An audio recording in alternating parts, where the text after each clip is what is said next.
That's the Ukaipa. Eastbound 10 freeway at Oak Glen Road, Oak Glen.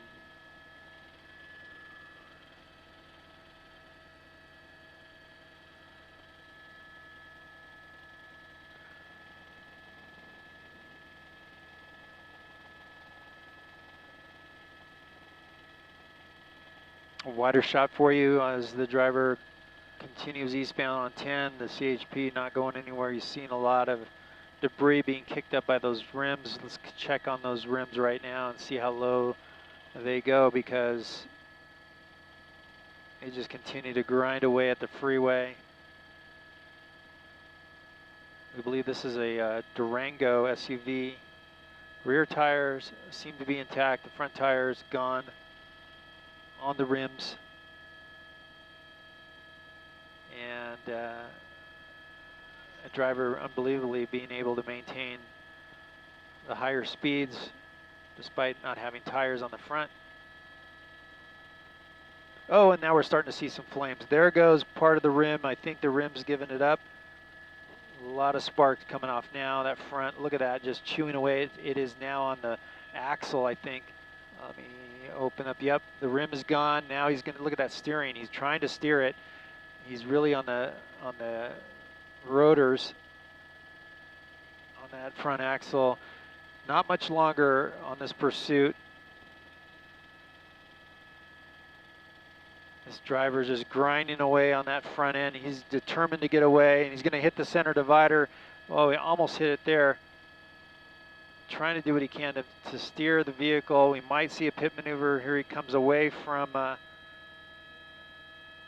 that center divider. He's got some room there.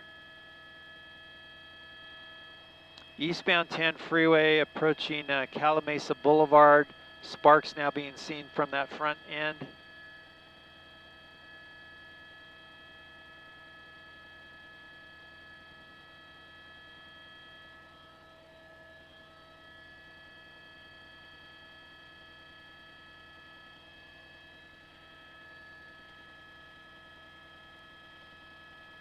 Wow, just grinding away, sparks coming up now. We saw debris being launched off that front end. It looked like it went over the center divider into the opposing lanes of traffic.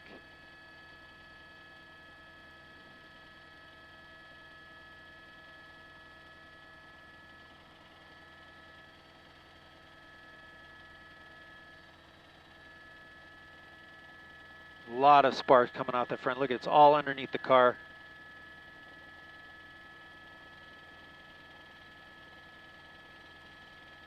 There's the brakes. You see the brakes dangling. They're just bouncing on the surface of the freeway, about to give way. There goes, wow, look at that. There's the 40 miles an hour they're calling it. This is eastbound 10, 40 miles an hour.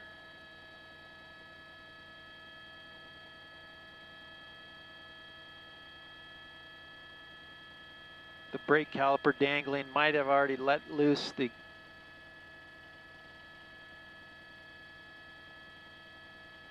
rotor there, just bouncing around freely, grinding away. We don't know the condition on the passenger side, but it can only be the same because it's just been grinding away for the last several miles.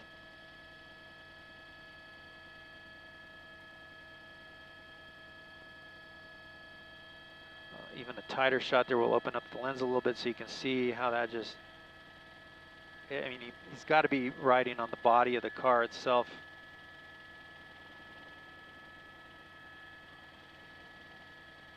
And this, well, we'll see. He might be thinking about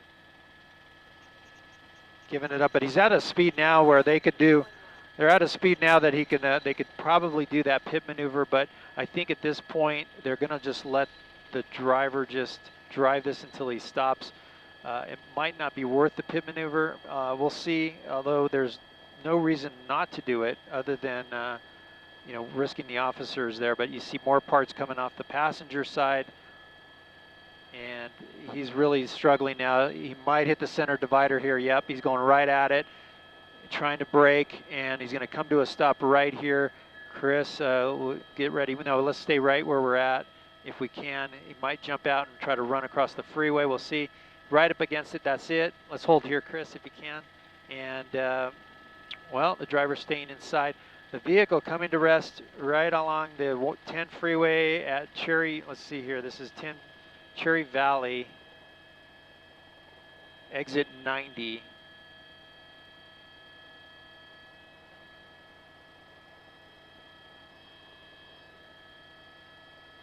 And now it's a felony stop. The driver not jumping out, not trying to run. All lanes blocked on the freeway, the CHP, and a K9 unit that's arrived also. That's been trailing the pursuit the whole time, at the ready in case they need that K9 to get in there. The driver, let's take a look, coming out, hands up. He's got a cowboy hat on now. Earlier they said he had a baseball hat on. Now he's switched to a cowboy hat. They're going to want him to keep his hands up and walk backwards away from the vehicle. He's going to close the door. It's unclear if anyone else is in the vehicle. He's going to want to keep those hands up, though. And he continues to put his arms down.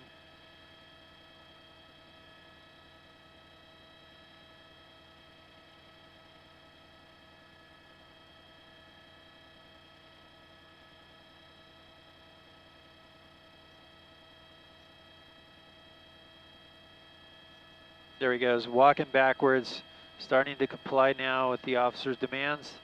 He's going to walk backwards, and again, this pursuit starting in South LA, 405 and the 110 freeway.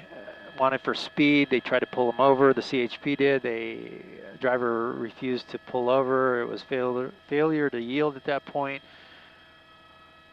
Made his way into Long Beach along the 405 to Garden Grove on the 22. Into Anaheim along the 5 past Disneyland. Went all the way up to the East LA interchange, into downtown LA, Boyle Heights, then eastbound on the 10 from there, all the way here to Cali Mesa. 115 miles according to my pilot, Chris Sanders. And here we go, the driver finally being taken into custody after running the car